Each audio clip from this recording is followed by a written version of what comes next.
Hello, this is Russell Moore, and you're listening to The Russell Moore Show, brought to you by Christianity Today. Every week, we explore here conversations and questions from a Christian perspective to help you sort out how to live as a follower of Jesus in confusing times. And this week, we have a conversation to seek to do just that. I am really excited to have my friend Yuval Levin on the program today. Yuval is the Director of Social, Cultural, and Constitutional Studies at the American Enterprise Institute in Washington, D.C., where he also holds the Beth and Ravenel Curry Chair in Public Policy. And he's the founder and editor of the journal National Affairs, also senior editor at the New Atlantis, contributing editor at National Review, and contributing opinion writer at the New York Times, and one of the smartest people I know. And so I wanted us to talk, Yuval, really because of a comment that you happened to make. A group of us were gathered and meeting, and you were talking about how the Jewish experience of growing up as a Jewish American really can contribute quite a bit to all of the rest of us in terms of thinking about how to move through life in these times. And I haven't been able to get that out of my mind. But before we talk about that, if someone had told me a couple of years ago that I would be talking to Yuval Levin about Kanye West, I would have assumed that psychedelic mushrooms had been involved in some way. But we are in the era in which Kanye West is in the news.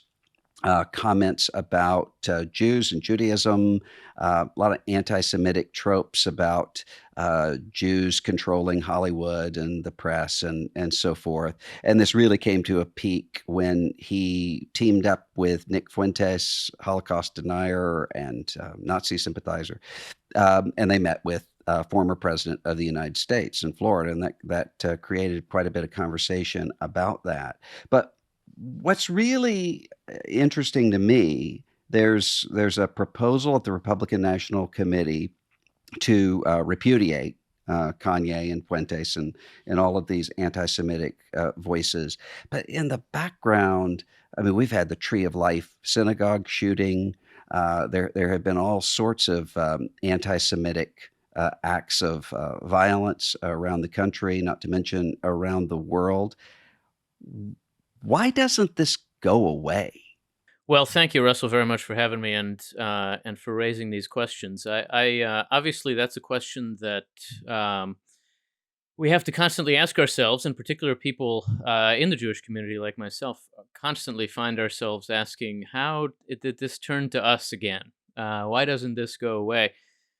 I think it is a fact that in moments of change, of uncertainty, of flux in a culture, throughout the history of the West, you have seen the emergence of intense anti-Semitism. When the society at large is asking itself, who's responsible for what's gone wrong here, and there isn't an obvious answer. All too often, the answer seems to be that somehow this group of insular outsiders who feels comfortable being outside of our mainstream and yet wants to be part of our larger national community is at fault. And, you know, it's a challenge that Jews in America, thankfully, have had to wrestle with less than Jews in most places and most times. I mean, there's really no question that this is the safest place to be a Jewish person in the history of my religion. It's even safer in some respects than Israel, where certainly internally there aren't threats, but there's a constant threat from the outside that is not unrelated to these questions of anti-Semitism. And yet, even in America, as you say, there are times when Jews seem to stand in for the outsider, and in moments where people reach for various kinds of exclusionary solidarity, and this is such a moment in America, there's no way around that.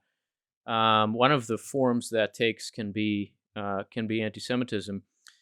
I think we have to, in thinking about it, we have to begin with what there is to be grateful for, which is that anti-Semitism is certainly the exception in American life. It is the exception in just about every institution. It's the exception on both sides of our politics, and that's great. But it is, as you say, increasingly evident nonetheless. And I think it's a set of threats that that contemporary American Jews have to think about again in a way that maybe for a while we had been lulling ourselves into believing we wouldn't have to think about. And so it's a very live question in the last few years for us.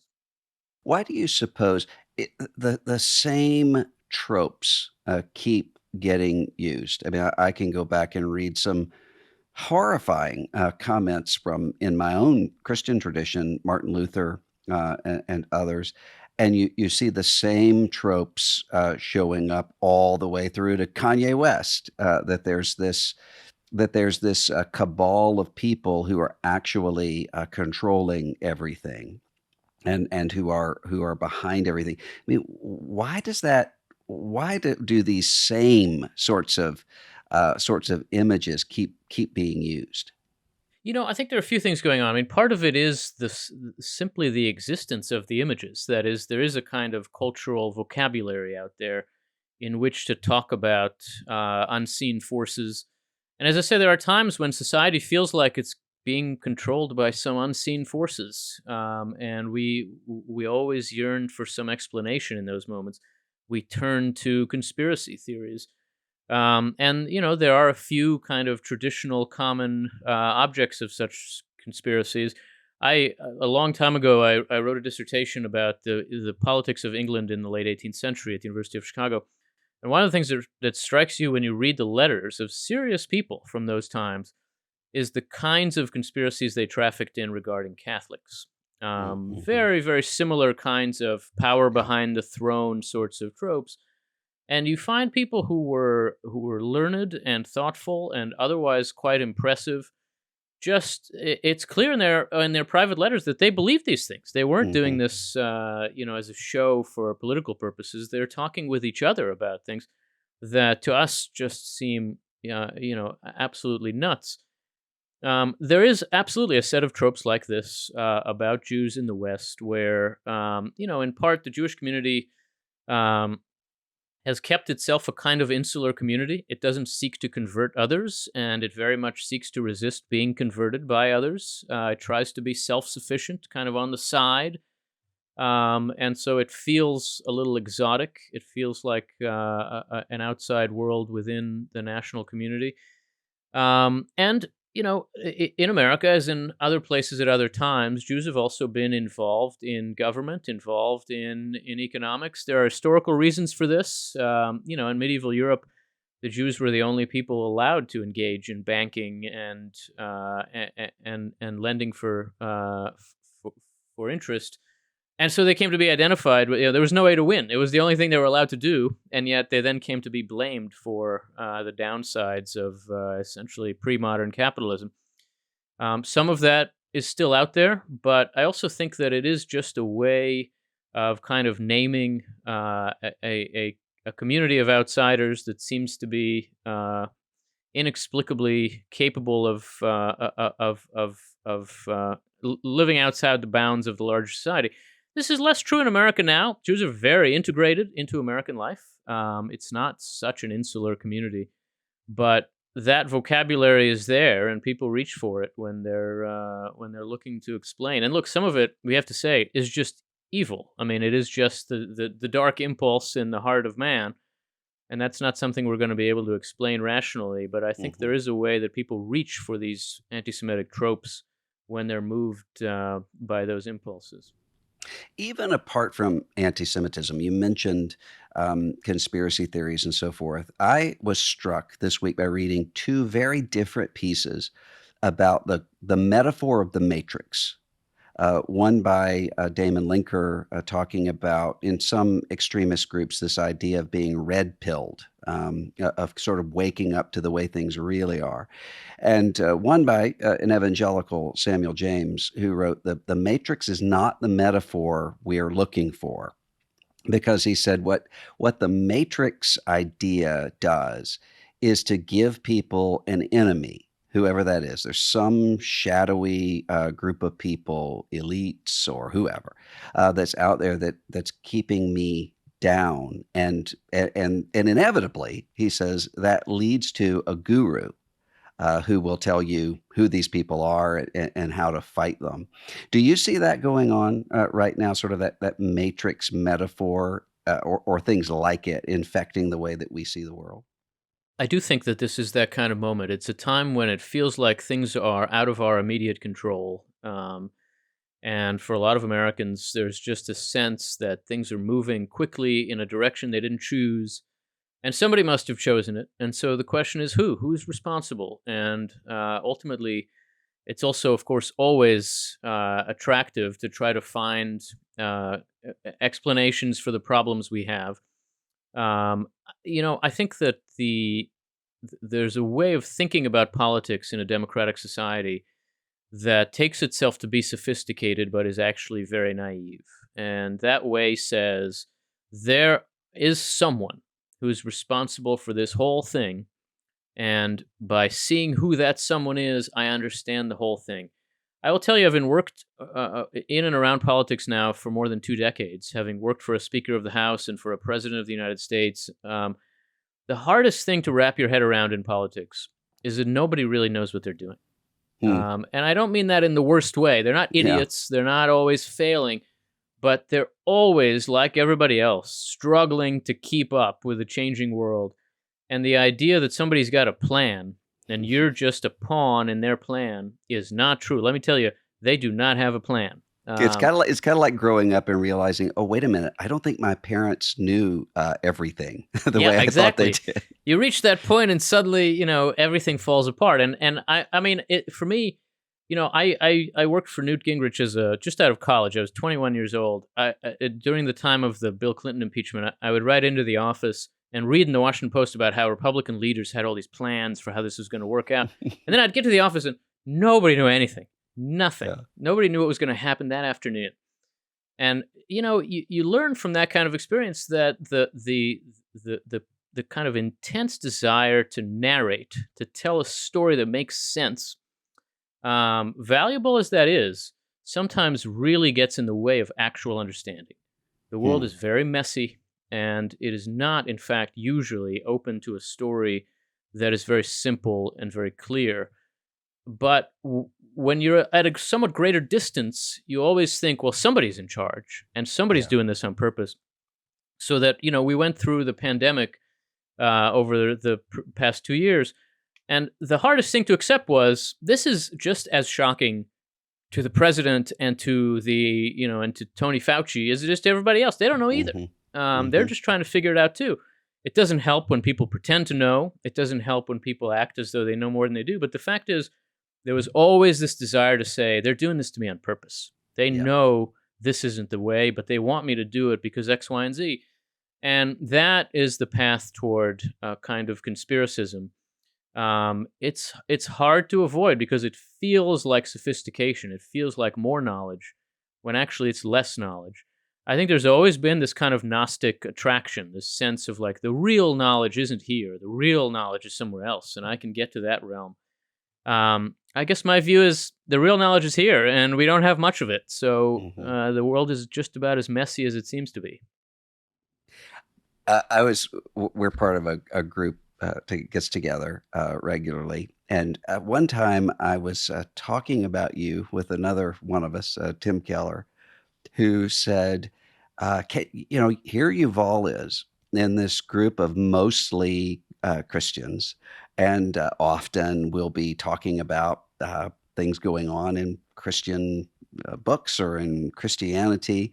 And he said, you notice he always has a curiosity about other people's points of views, not defensive at all, even though you're, I think, the only Jewish person there. And he was just talking about how commendable that is. And I was thinking about it when you mentioned, I don't even know what we were talking about, but you mentioned this sense of American Jews never having this mentality or expectation of being in the majority in this country, and that actually being a really good thing. I wonder if you can explain sort of what that what that looks like from your perspective as somebody who is two things that I've noticed among many other things. But one of me, you're part of a minority religion numerically in the country. Two, you might be one of the most patriotic people I know, enthusiastic about the United States. Alexis de Tocqueville is always right over your shoulder there. And so you don't have some understanding of, well, I'm a victim because I'm in a minority in that way. So what have you learned just sort of seeing both of those aspects of life? Well, thank you. I appreciate the question put that way. For me, these two things are very closely related. Mm, Being a confident member of a minority religion, meaning I'm not afraid of talking to people who are of other views, of other faiths, even if they want to convert me. I want to hear it out. I don't think I'm going anywhere, and I'd love to hear how you think about the world. Um, and at the same time, to live in a society where it is possible to be in a minority and yet safe and involved in the governance of that society and part of its life in a full way, even though you're also in a full way part of one of its sub communities. And in my case, quite a small one. Jews are about 3% of the population, so very much a minority. Um, I think part of the magic of America is that it began by taking its own diversity for granted. We think about diversity as though it were some kind of 21st century invention, mm, but diversity has always been the American reality. And when you look at the ways in which the people who formed our approach to governance and framed our Constitution thought about what they were doing was really trying to find a way for a divided and diverse society to hold together, to govern itself, to let people thrive and prosper. James Madison says in Federalist 10, so in 1787, he says, as long as the mind of man is free, people will arrive at different opinions. mm. And he doesn't just mean opinions about little things, he means religious views and basic core commitments. That's a problem. It means that there's not going to be absolute consensus on large questions, but it can also be a strength. And in any case, it's a function of freedom. So that if we believe the human person is meant to be free, then we believe that human communities are meant to be diverse. And I think that the ways in which American society tries to make a virtue of this necessity are pretty extraordinary and are effective. And Jews have always been, almost always. Jews have been since the Roman conquest a minority. They've been a minority wherever we've been until modern Israel in 1948. Jews had very little political power, and even when we did, we were generally a minority, and we were generally a persecuted minority to one degree or another. We are even now only 2.5 generations removed from a time when Jews were systematically murdered in Europe, in the middle of in the heart of Western civilization. So that to live in a place like this, where that not only doesn't happen, but where we are invited in to be part of the life of this society, is first and foremost an extraordinary privilege. And it leaves me very grateful to live in this place in this time, so that I do begin from tremendous patriotism. I'm an immigrant. I was born in Israel. I grew up in the United States. My family came when I was 8 years old. But I know that the world can be different. And therefore, it's important for me to recognize and to help other people see how extraordinary the achievement of this society is. And the ways in which, I'll tell you a quick story if you don't mind, Russell, Sure. about the ways in which America treats its Jewish population. I worked for George W. Bush when he was president. I worked for him as a White House policy staffer. And in 2006, I think it happened that the Jewish holiday of Purim, which marks essentially Jewish survival in ancient Persia, fell on the same day as Good Friday, Mm, which was traditionally in Europe a time of pogroms, of attacks on the Jews, who of course were blamed for the killing of Jesus. And so this Jewish holiday fell on a day that traditionally had been really a time of great fear for Jews. Because it was Purim, a small group of us in the White House who were Jews, led by my former boss, Tevi Troy, got together. What you do on Purim is you read the scroll of Esther. And so we got together with a rabbi, an Orthodox rabbi, to read the scroll of Esther over lunch at the White House. And one of us was President Bush's body man, the guy the kid really, who kind of walks around with him all day, carries his wallet, carries his comb. And so he asked for a little time off in the middle of the day. The president asked him why. And he told him what we were doing. And President Bush suggested that we do it rather than in this little conference room where we were going to meet, that we use one of the ceremonial rooms at the White House. It was private, but there we were, a bunch of Jews in America sitting on, I think it was literally a room that had furniture that had belonged to Thomas Jefferson, reading the Hebrew Bible with a rabbi. And I just couldn't help thinking, this is how America treats its Jews. We were invited there literally by the President of the United States to practice our religion openly and unafraid on Good Friday. That does not happen in most times and places, and it would be crazy not to start by being very, very grateful for that kind of thing. President Bush, I remember after September 11th, when there was quite a bit of backlash against American Muslims, and everyone was lumped in some places as being a radical jihadist, American Muslims. President Bush went out of his way to talk about this is not a war against Muslims, and to stand up for those patriotic, law-abiding Muslim citizens. And yeah, I mean, I think this is how integration works, and it's how religious diversity works. And I think, as you were suggesting earlier in your question, too, that there is a way in which being a minority in a society that is this tolerant of minorities, and it is to a very great degree, can teach some lessons that nowadays can help communities that have thought of themselves as majorities. I mean, the United States is becoming less religious. I think this is a bad thing. I think it's easy to overstate it. Most Americans, by far, believe in God and think of themselves as religious people, but are less affiliated with religious communities.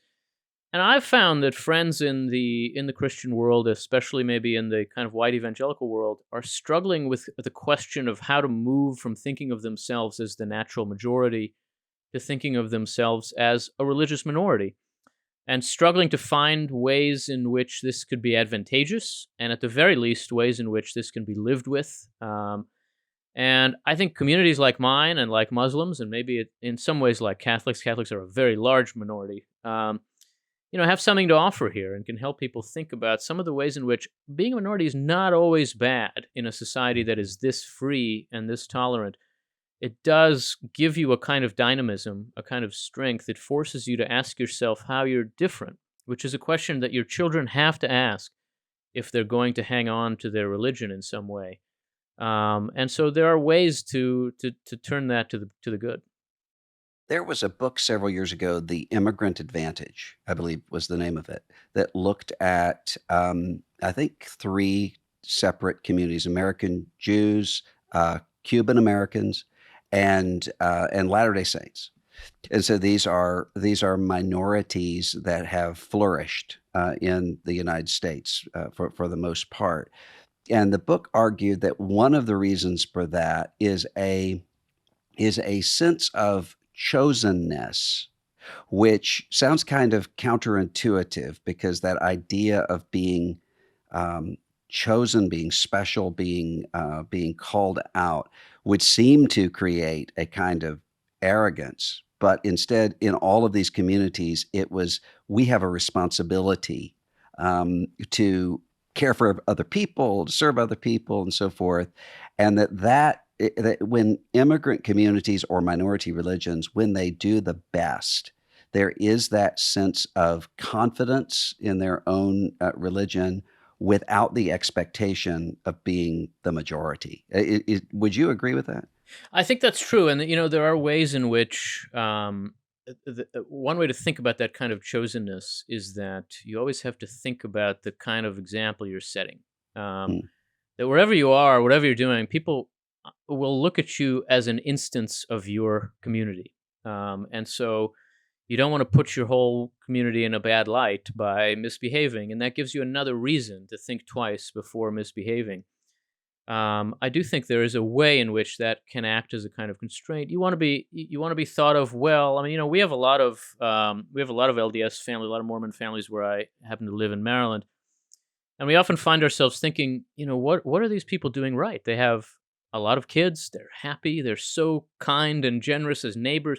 That's how you want to be thought of. You want to live in Mhm. a way that people will ask, what is that community doing right? I got to learn more about them. Mhm. And I do think there's a way in which seeing yourself in a minority in that sense. Obviously, there are also burdens, right? There are ways in which you are something of an outsider. There are ways in which maybe you don't always have the power that you need to protect your way of life.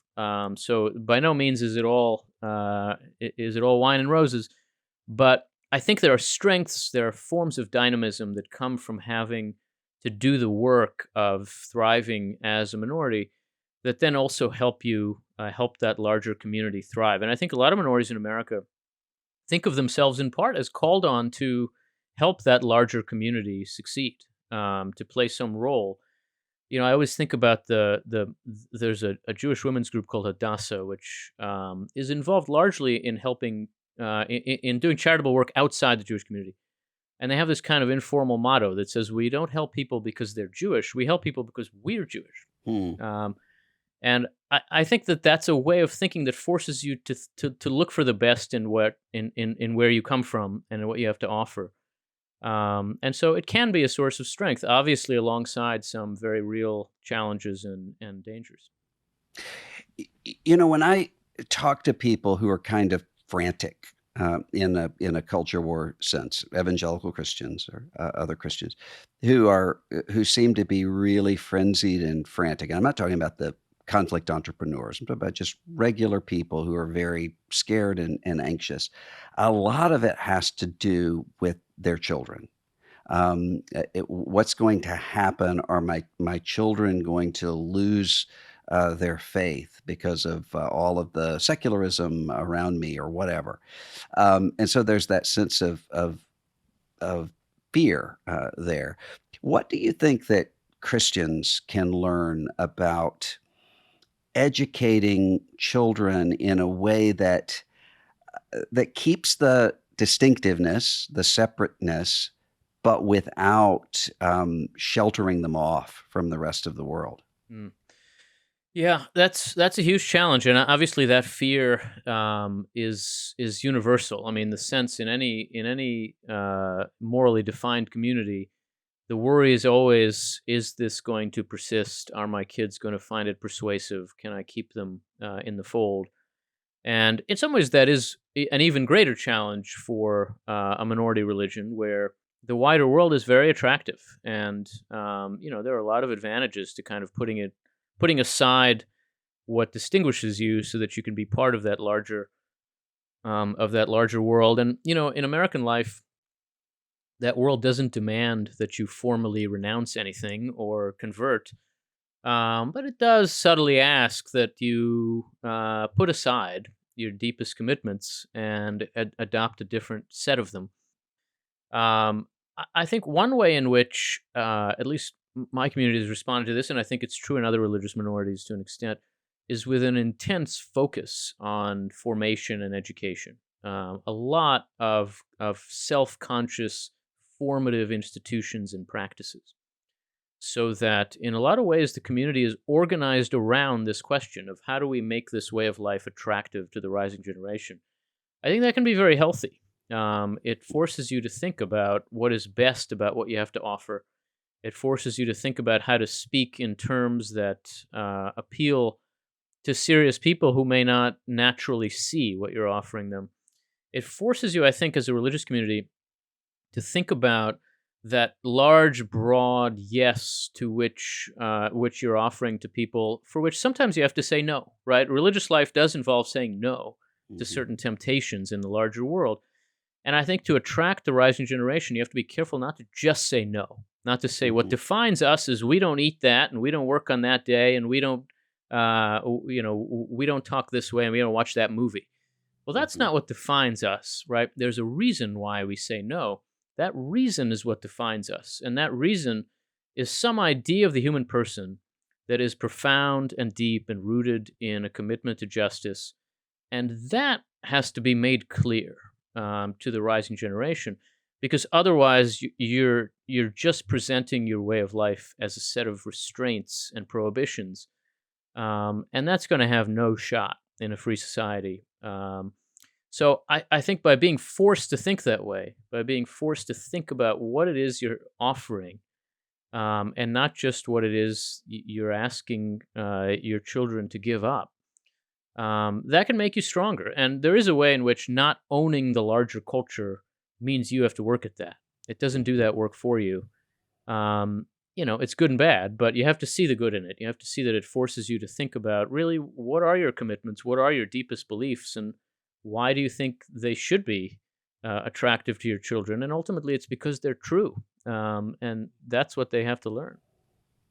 There is a news report this week about a rabbi, I believe in New York or New Jersey, who used ChatGPT, the artificial intelligence program, to write a sermon. And he stood up and, without telling the congregation, preached that sermon verbatim. And then only at the end did he say, I didn't write this sermon, someone else did. Can you guess who it was? And the majority of the people suggested the late Rabbi Jonathan Sachs, who, as you know, is one of the most Yeah. powerful communicators, either in verbal or written form, Hmm. of the last generation. And then he said, no, this was actually written by AI. Yeah, when you think about the ways that technology seems to have disrupted, in many ways for the good, but all of the issues that we don't even know how to deal with yet when it comes to social media and hyperconnectedness and all of those things. Now we're in a situation where a lot of people are nervous who weren't nervous before. Before, people were worried about, well, what's going to happen to me if I do manual labor and a robot can do it? And there was this entire other group of people who thought, well, technology can never replace me Hmm. because I deal in words. And now Yeah. technology I says, write advertising. No computer yeah, could ever kill. Yeah. yeah. And so, where do you think that's headed, just in terms of the way our society holds together? Yeah. It's a good question. It's a hard question. I mean, I think part of the reason it's complicated is because this is a concern that has arisen over and over in the modern era. You can look in on the kind of literature of political debate almost any time since the beginning of the 20th century, maybe even a little before, and you find these worries about automation and displacement, and really what is the worker, what is the human being, what is it that we do that can't be replaced. And it's true, there are ways that artificial intelligence asks that question in a more profound sense, because it doesn't just step in for our physical strength, but for what we think of as really distinctly human. But I think what's ultimately really distinctly human are a set of moral commitments that are exactly what we should recur to in a time like this. I tend to think that it's exactly when we confront questions that seem to be brand new that we should look to answers that have endured the longest and that Mm, are most basic and profound.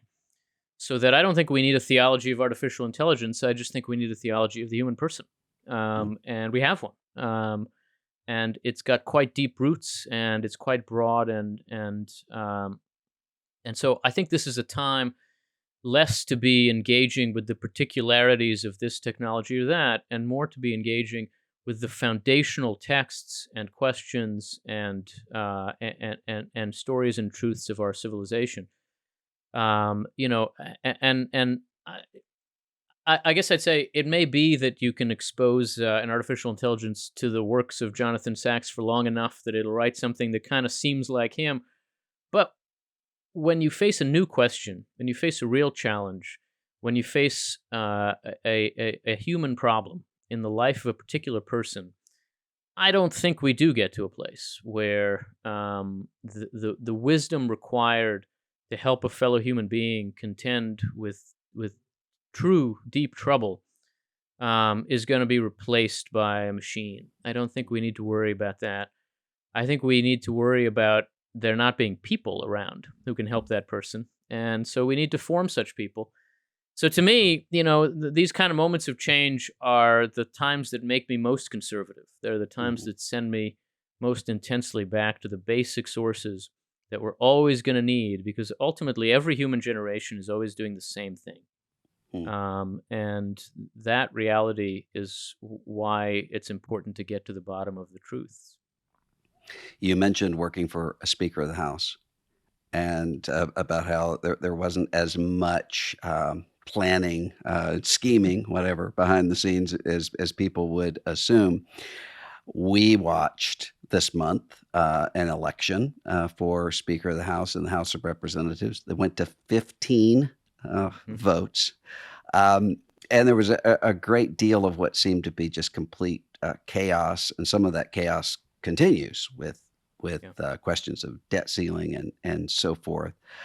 When you look at that, as somebody who's been working in the area of institutions for so long, do you see another broken institution, or do you just see the way that politics works?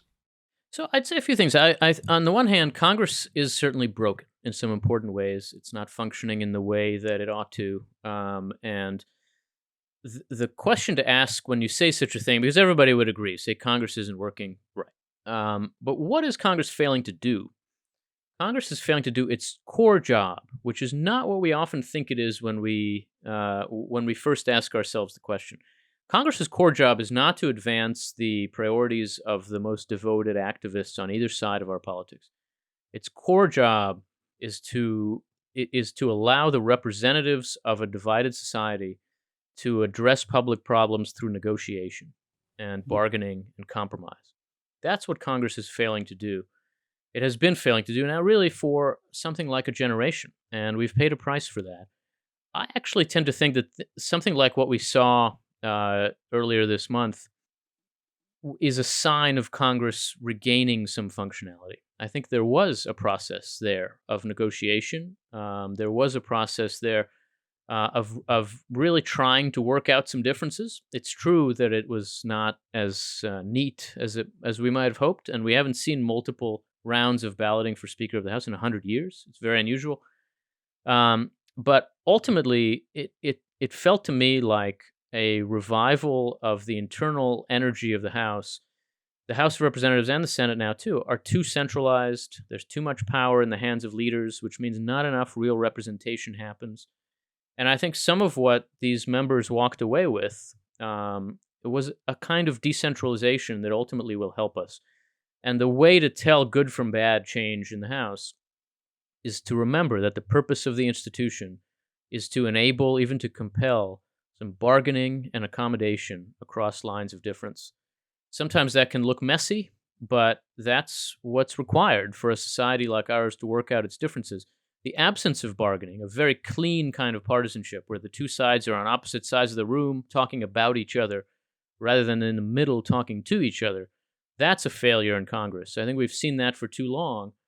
But if anything, I was left a little hopeful after what we saw in January, that maybe there will now be a little more openness to real debate and negotiation. It'll be messy, but that's okay. Democracy is messy.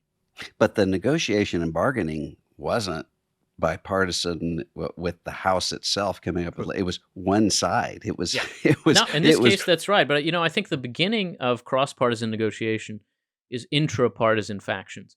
The two parties now are much too cohesive. Each of them is perfectly united on every question, and that leaves very little room for bargaining and negotiation. Bargaining happens when there are a few people on one side who are more open than the others to talking to the other side. And so you saw, for example, in the last Congress, the only things that got done were a few things where basically two Democratic senators, Manchin and Sinema, were willing to work with something like 8 or 10 Republican senators, and they got things done on infrastructure, they got things done on electoral reform, on a few other things, and that's all that got done. You need some internal diversity within the parties. You need some people who say, "We're one part of the Democratic Party. There are other parts, and we're going to work this out and then negotiate." And the same in the Republican Party. Again, I think some signs of life on that front are useful. Mm. So I was not terribly discouraged by what I saw there. I think it could have been done in a less embarrassing way for the new speaker, but that's okay.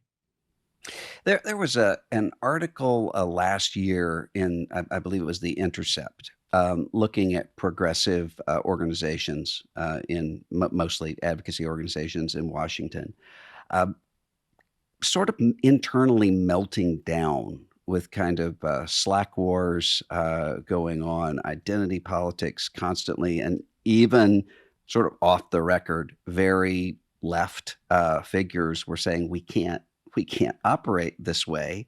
And I think that piece resonated with a lot of people, even on the right, Yeah. because they have it's sort of a parallel kind of reality going on. And everyone seems to be wondering how on earth can we actually rebuild institutions when under the surface there is just a constant threat level where it's very hard to differentiate between this is kind of irritating to me and you're abusing and marginalizing me. Do you see that reality? Yeah. And if so, how do we get through it?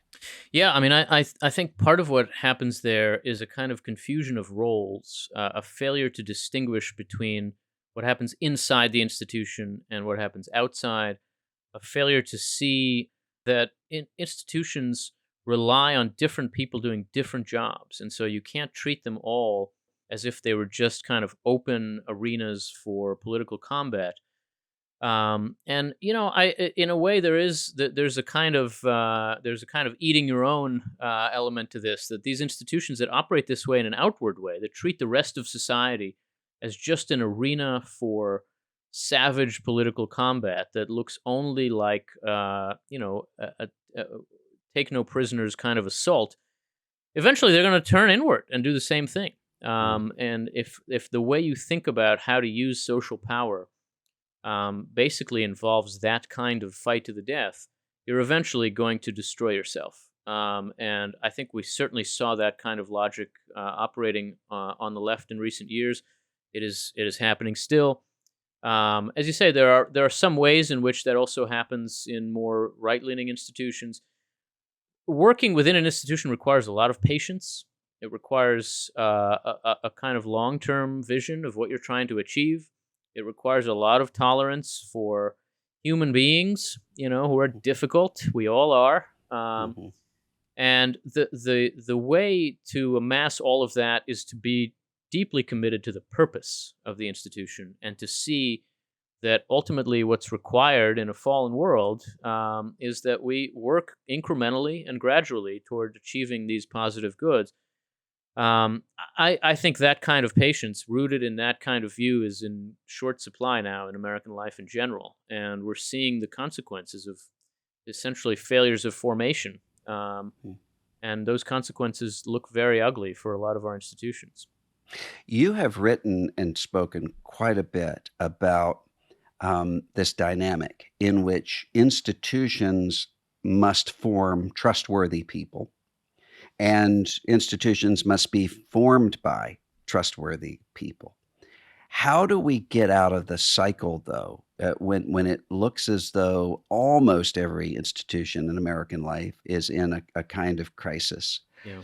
If the institution's not doing that, and we say, well, the answer is there have to be trustworthy people to lead those institutions, but they're not being formed by the institutions. I mean, isn't that a circle Yeah. that we can't escape? How do we break that?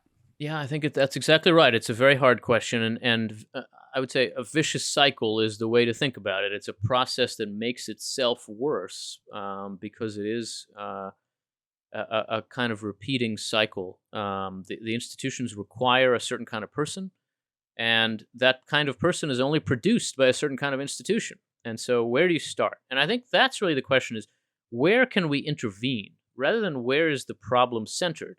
Where can we actually do something constructive about it? And those aren't always the same thing. Um, and so it seems to me that that argues for starting where we are, for starting first and foremost with ourselves, that is, demanding from ourselves a certain kind of responsibility in the institutions that we are part of, and asking ourselves the question, given the role that I've got here, how should I think about this decision that's in front of me? Not just what do I want and how do I want to be seen, but I'm a teacher, or I'm a police officer, or I'm the president of the United States, and what's required of me here? And then to take that kind of attitude to apply it to our expectations of others and say, well, that guy's a teacher, or a police officer. Well, there's something that demands of them that they're not doing, and to express our dissatisfaction in terms of a failure to live up to institutions by beginning from where we are and by then helping to shape our expectations of others, basically around questions of responsibility. Responsibility is a really important word in a free society. It really means both taking ownership of that society, saying, this is mine. I'm not just going to stand around and wait for somebody else to solve this problem. I have to do it.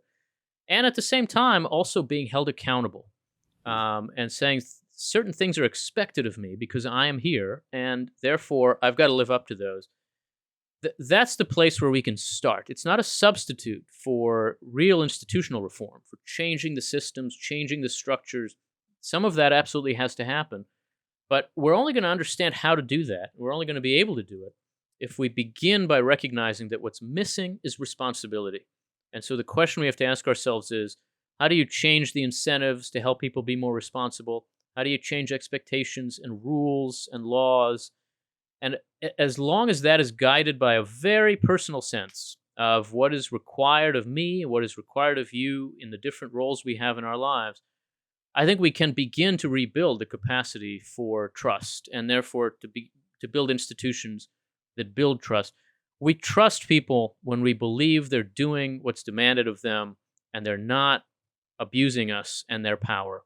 You trust a person not only when you think they're up to the job, but also when you think there are things they wouldn't do because they have this job. And we have to persuade each other of that. There's no other way to build trust than by offering proof that we deserve it.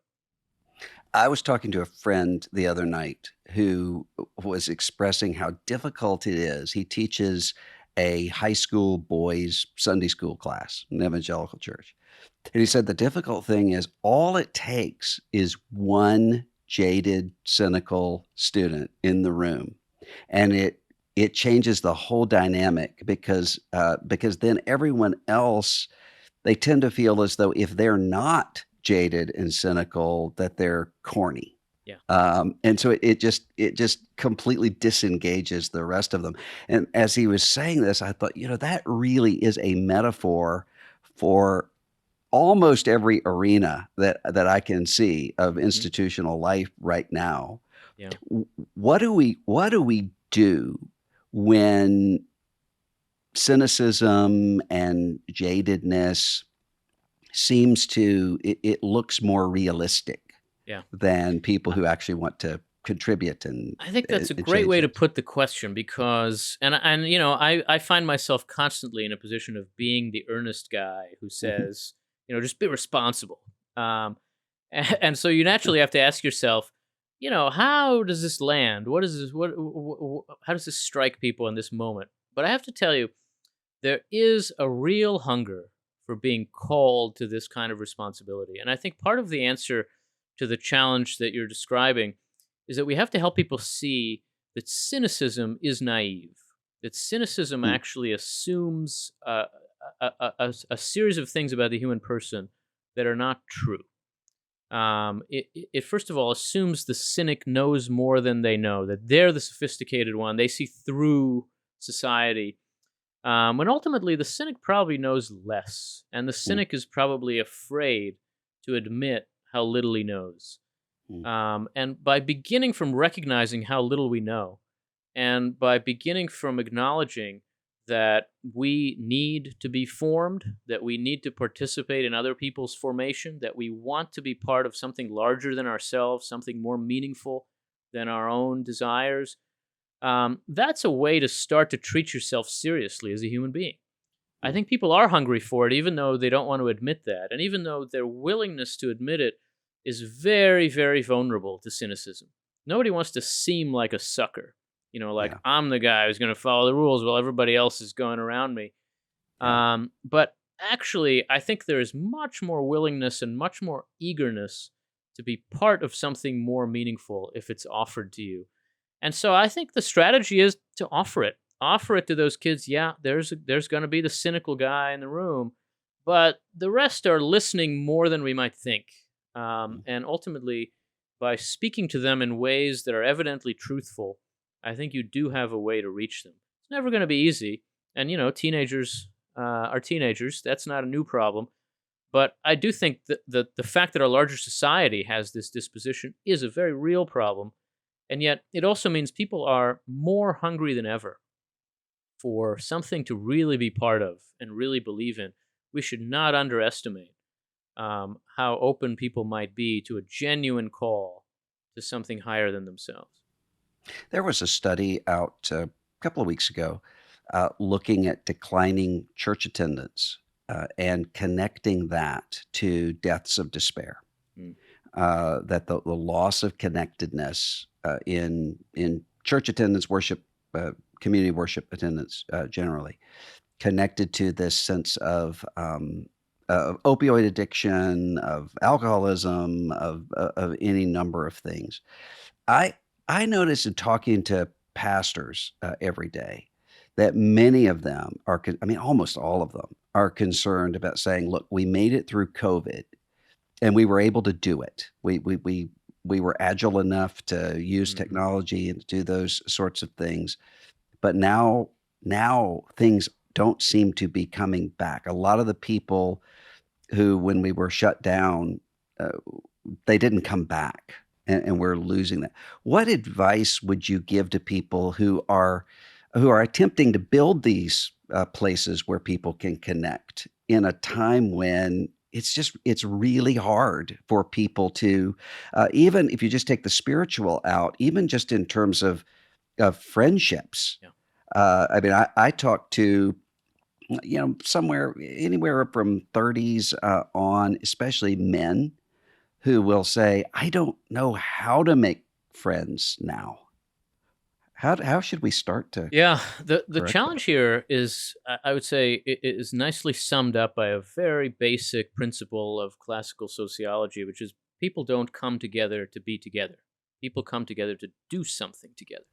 Mhm. Now, that something can be spiritual formation. It can be, of course, prayer and religious services, but it also has to somehow speak to their sense of what they need in their lives. And so people won't reach out and make friends because they need friends. That's just not how we work. Mhm. We make friends in the contexts of other institutions. In fact, when I talk to people about this subject, and institutions is a really broad, vague term, and it's hard to define. One way to get it across is to say, think about the five people that you are closest to in your life, and ask yourself, how do I know these people? And the Mm. answer is going to be things like family and work and school and church. Those are institutions, and they make their usefulness to us apparent by the kinds of secondary effects they have. I didn't take a job to make friends. I needed a Mhm. job, but I did make friends. We have to think about how to speak to people's needs in ways that also approach them in healthy forms and enable them to form connections. And I do think it's a real challenge for religious institutions now to think about how do we appeal to younger people, and maybe especially younger men who are the least likely to admit that they need something. Mm. Um, how do we appeal to them in ways that seem like they should draw them in? I think some of that has to involve showing them that they are needed as much as showing them that you can meet their needs. This is always a hard thing, but Yes. there's a practice in Jewish communities that twice a day you have a memorial prayer for people who have lost someone in their family, and for that prayer you need 10 people in the community to attend. And so the Mm, rabbi can say, 10 of you need to be here so that this person can remember their father properly. And you know what? People come. People show mm, up. And they show up not because they're just always at the synagogue, but because you told them that you need them. yeah. And to show people that they are needed is one way to help them meet their own spiritual needs if they're not inclined to recognize those and see those. But I do think we have to think anew. I mean, there isn't going to be just a bouncing back to a pre-COVID norm. I think that's true in a lot of arenas of American life where COVID is behind us, and yet, downtown DC is pretty empty. Yeah. People have not returned to the life they had before, and it's not because they're afraid of COVID. They've just fallen into a new pattern of living, and we have to ask ourselves, how do we make the case for better ways of living, not because we used to do this, but because we should do this. Hmm. Yuval Levin, every time I talk to you, you give me hours and hours and hours of things to ponder about for weeks and months to come. And I'm really glad that our listeners were able to listen in on this today. Thanks so much for being here. Well, same for me, Russell, and thank you very much for the opportunity. I really enjoyed the conversation.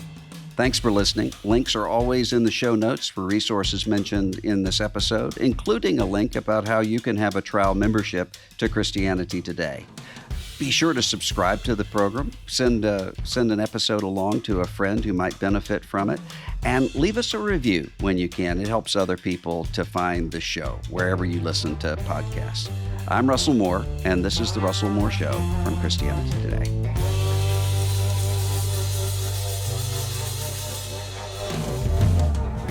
The Russell Moore Show is a production of Christianity Today. Executive producers are Eric Petrick, Russell Moore, and Mike Cosper. Hosted by Russell Moore, produced by Ashley Hales, associate producers Abby Perry and Azare Phelps, CT administration provided by Christine Kolb, social media by Kate Lucky, director of operations for CT Media is Matt Stevens, production assistance provided by Core Media, audio engineer is Kevin Duthu, coordinator is Beth Grabencourt, video producer is John Rowland. The theme song for The Russell Moore Show is Dusty Delta Day by Lennon Hutton.